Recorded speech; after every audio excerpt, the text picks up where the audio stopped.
9 محرم الحرام شہزادہ علی اکبر علیہ السلام کی پرساداری کا دن نواسہ رسول صلی اللہ علیہ وآلہ وسلم کے فرزند کی یاد میں ملک بھر میں مجالس بپا، علم اور تعزیے تھامے آزادار نواسہ رسول صلی اللہ علیہ وآلہ وسلم کے فرزند کی پرساداری میں مصروف، تعزیوں اور علم کی زیارت، غم حسین علیہ السلام میں ڈوبے عزاداروں کے لیے پانی اور شربت کی سبیلیں لگائی گئیں، جگہ جگہ لنگر کی تقسیم کا سلسلہ جاری۔ عراق، ایران اور بھارت سمیت دنیا بھر میں یوم تاسوعہ 9 محرم الحرام کو مجالس اور جلوس عزا کا اہتمام۔ کربلا میں روضہ امام حسین علیہ السلام پر لاکھوں افراد کی نوحہ خوانی اور پرساداری، امام حسین علیہ السلام اور ان کے رفقا کو خراج عقیدت۔ ایران میں بھی لاکھوں افراد سڑکوں پر امڈ آئے۔ بھارت، افغانستان اور دیگر ممالک میں بھی جلوس عزا نکالے جا رہے ہیں۔ کیا صدر مملکت آصف علی زرداری کو عہدے سے ہٹایا جا رہا ہے؟ صحافی کا وزیر داخلہ محسن نقوی سے سوال۔ سوشل میڈیا کی خبروں پر دھیان نہ دیں، وہ 2 دن تک سیاست سے گریز کریں۔ محسن نقوی کا صحافی کو جواب، کہا ملک بھر میں سیکیورٹی کے بہترین انتظامات کیے گئے۔ سکھر میں پاکستان کا سب سے بڑا اور قدیمی جلوس ہے، قانون نافذ کرنے والے اداروں کو خراج تحسین پیش کرتا ہوں۔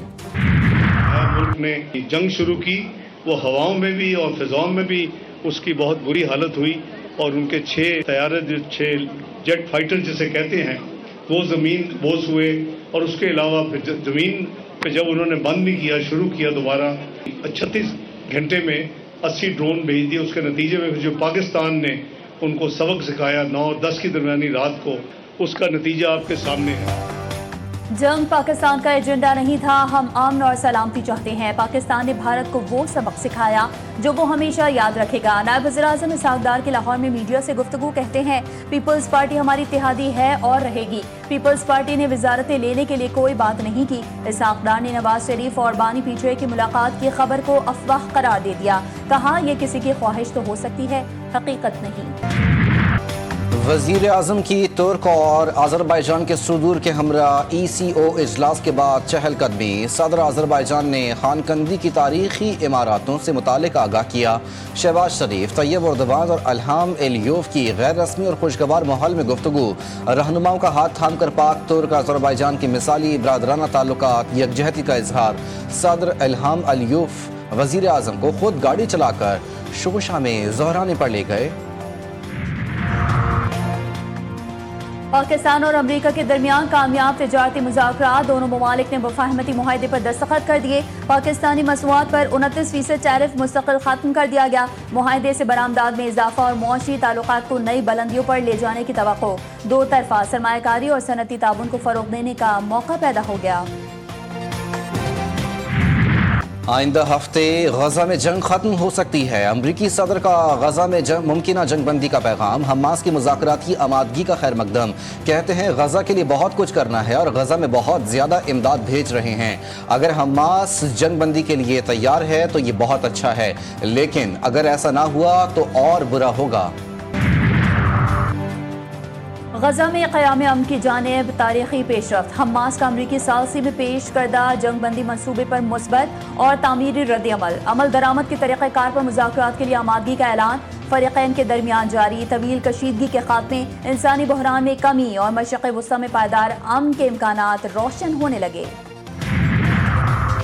سعودی وزیر خارجہ کی ماسکو میں روسی ہم منصب سرگئی لاروف سے ملاقات۔ سعودی وزیر خارجہ شہزادہ فیصل بن فرحان نے کہا کہ اسرائیل سے تعلقات کے بجائے سعودی عرب کی ترجیح اس وقت غزہ میں مستقل جنگ بندی ہے۔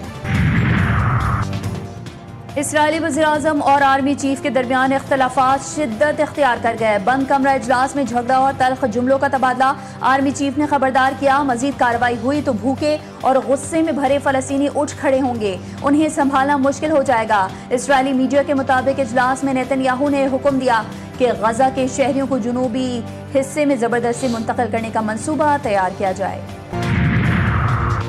اسرائیلی دہشت گردی مسلسل جاری، غزہ میں گزشتہ 24 گھنٹوں کے دوران سے ہونی فضائی حملوں میں 138 فلسطینی شہید۔ انڈونیشیا اسپتال کے سینئر ڈائریکٹر ڈاکٹر مروان السلطان بھی جان سے گئے۔ صفائی، بجلی، پانی اور غزہ کا بحران اب سنگین حد تک پہنچ چکا ہے، پانی کی فراہمی اپنی کم ترین سطح پر، اسپتال جنریٹرز مستقل طور پر چلنے کے قابل نہیں، خوراک کی کمی کے باعث قحط کے خدشات پیدا ہو گئے۔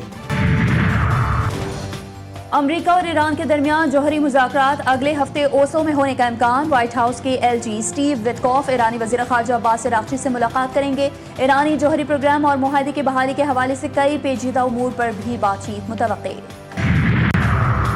علی امین گنڈاپور کا خیبر پختونخوا میں اپنی حکومت کے مضبوط ہونے کا دعویٰ، کہتے ہیں جسے شوق ہے وہ تحریک عدم اعتماد لانے کا شوق پورا کر لے، حقیقت اس کے سامنے آ جائے گی۔ ہماری حکومت مضبوط ہے، کوئی بھی رکن کہیں نہیں جا رہا۔ بجٹ پاس نہ کرتے تو حکومت گئی تھی اور قصور ہمارا اپنا ہی ہوتا، جبکہ مخالفین شادیانے بجاتے ہیں۔ پاکستان تحریک انصاف میں اندرونی اختلافات، پارٹی کے کور کمیٹی گروپ میں مشال یوسفزئی کا تنزیہ تبصرہ۔ مشال یوسفزئی نے علیمہ خان کے بیٹے شیر شاہ کی 9 اور 10 مئی کے واقعات کی ویڈیو شیئر کی۔ سوال کیا یہ بہت عجیب نہیں؟ علیمہ آپا کے بیٹے کو اتنا بڑا ریلیف مل گیا۔ بیرسٹر حسان کو 9 مئی کے واقعات پر 10 سال کی سزا ہو گئی۔ کچھ تو گڑبڑ لگتی ہے، کہنے کو بہت کچھ ہے لیکن سب کو سب پتا ہے۔ علی امین گنڈاپور کا مشال یوسفزئی کے تبصرے پر جواب، بولے بانی پی ٹی آئی کی فیملی ہمارے لیے باعزت ہے، ویڈیو ڈیلیٹ کر دیں۔ 5 جولائی 1977 پاکستان کی جمہوری تاریخ کا سیاہ دن۔ وزیر اعلیٰ سندھ سید مراد علی شاہ کہتے ہیں کہ بھٹو کی حکومت پر مارشل لا مسلط کر کے جمہوریت پر حملہ کیا گیا۔ پیپلز پارٹی نے ہمیشہ آمریت کا ڈٹ کر مقابلہ کیا۔ شہید بھٹو کا مشن ہر حال میں جاری رکھیں گے۔ شرجیل انعام میمن بولے غیر آئینی اقدامات سے پہلی عوامی حکومت برطرف کی گئی۔ بھٹو حکومت برقرار رہتی تو آج پاکستان ترقی یافتہ ملک ہوتا۔ کوثر شریف میں دہشت گردی کا بڑا منصوبہ ناکام، سی ٹی ڈی اور دہشت گردوں میں فائرنگ کا تبادلہ، 5 دہشت گرد ہلاک، 5 فرار، دہشت گردوں سے اسلحہ، گولہ بارود، دستی بم برآمد، فرار دہشت گردوں کی تلاش کے لیے سرچ آپریشن جاری۔ وزیر اعلیٰ پنجاب مریم نواز شریف کی کامیاب کارروائی پر پنجاب پولیس اور سی ٹی ڈی کو شاباش۔ لکی مروت میں سی ٹی ڈی بنو کی بڑی کارروائی، فائرنگ کے تبادلے میں 3 دہشت گرد ہلاک، دہشت گردوں سے مقابلہ تقریباً 25 منٹ تک جاری رہا۔ ہلاک دہشت گرد ایل ایچ سی وحید اللہ اور پولیس اہلکاروں کی ٹارگٹ کلنگ، دھماکوں پولیس پر حملوں اور دیگر جرائم میں مطلوب تھے۔ پنجاب میں بغیر لائسنس شیر رکھنے والے محکمہ وائلڈ لائف کے ریڈار پر صوبے میں غیر قانونی طور پر شیر رکھنے والوں کے خلاف بڑا کریک ڈاؤن، 22 مقامات کی انسپیکشن کے دوران 13 شیر قبضے میں لے لیے گئے۔ کارگل جنگ کے ہیرو کیپٹن شیر خان شہید کی عظیم قربانی کو سلام۔ کیپٹن کرنل شیر خان شہید نشان حیدر کا 26واں یوم شہادت۔ میجر جنرل انجم ریاض کی شہید کیپٹن کرنل شیر خان کے مزار پر حاضری، شہید کی قبر پر پھول رکھے، فاتحہ خوانی بھی کی۔ وزیر اعظم کا کیپٹن کرنل شیر خان شہید کے 26ویں یوم شہادت پر خراج عقیدت، کہتے ہیں کیپٹن کرنل شیر خان شہید نے کارگل کے محاذ پر بے مثال بہادری کا مظاہرہ کیا۔ فیلڈ مارشل سید عاصم منیر سمیت عسکری قیادت نے بھی کرنل شیر خان شہید نشان حیدر کو خراج عقیدت پیش کیا۔ آزاد کشمیر کے مختلف علاقوں میں بارش، مظفر آباد میں شاہراہ نیلم کے مقام پر لینڈ سلائیڈنگ، اسلام آباد اور راولپنڈی میں رات گئے موسلا دھار بارش۔ محکمہ موسمیات کے مطابق آج سے 10 جولائی تک پنجاب، خیبر پختونخوا، کشمیر، گلگت بلتستان میں موسلا دھار بارش کا امکان۔ پنجاب اور بلوچستان کے کچھ حصوں میں ندی نالوں میں سیلابی صورتحال پیدا ہو سکتی ہے۔ دریائے سندھ میں سیلابی صورتحال، باغ نیلاب کے قریب 4 افراد پھنس گئے، 3 گھنٹے کے ریسکیو آپریشن کے بعد بچا لیا گیا۔ کراچی میں آسمان پر بادلوں کے ڈیرے، سرمئی بادلوں نے شہر کو ڈھانپے رکھا۔ شہر کے بعض علاقوں میں ہلکی بارش اور بوندا باندی سے ماحول خوشگوار۔ محکمہ موسمیات کی وقفے سے برسات کی پیش گوئی۔ امریکی ریاست ٹیکساس میں طوفان کے باعث مختلف حادثات میں 13 افراد ہلاک۔ میڈیا رپورٹس کے مطابق ریاست میں تیز بارش کے باعث سیلاب کی صورتحال پیدا ہوئی۔ سیلابی ریلوں میں 20 بچوں سمیت کئی افراد لاپتہ۔ متاثرہ علاقوں سے شہریوں کے انخلاء کے لیے ریسکیو آپریشن جاری۔ ڈونلڈ ٹرمپ کا بگ بیوٹیفل بل قانون بن گیا۔ امریکی صدر نے ٹیکس اور اخراجات سے متعلق بل پر دستخط کر دیے۔ وائٹ ہاؤس میں منعقدہ تقریب کے دوران ڈونلڈ ٹرمپ نے بل پر دستخط کیے۔ میڈیا سے گفتگو میں امریکی صدر نے کہا کہ بگ بیوٹیفل بل امریکہ کا مستقبل بدل دے گا۔ ایشیا ہاکی کپ کے لیے قومی ٹیم کے بھارت جانے پر فیصلہ نہ ہو سکا۔ پاکستان اسپورٹس بورڈ نے معاملہ وزیر اعظم ہاؤس کو بھیج دیا۔ بھارت کی جانب سے گرین سگنل، فیصلہ پاکستان کی کورٹ میں۔ حکومت کو اولمپک چارٹر کے چیلنج کا بھی سامنا۔ ایشیا کپ اگست اور ستمبر میں بھارتی شہر راجگیر میں شیڈیول۔ پاکستان نے under 13 under 15 Asian junior squash championship جیت لی. بوائز انڈر 13 کا ٹائٹل پاکستان کے سہیل عدنان کے نام رہا.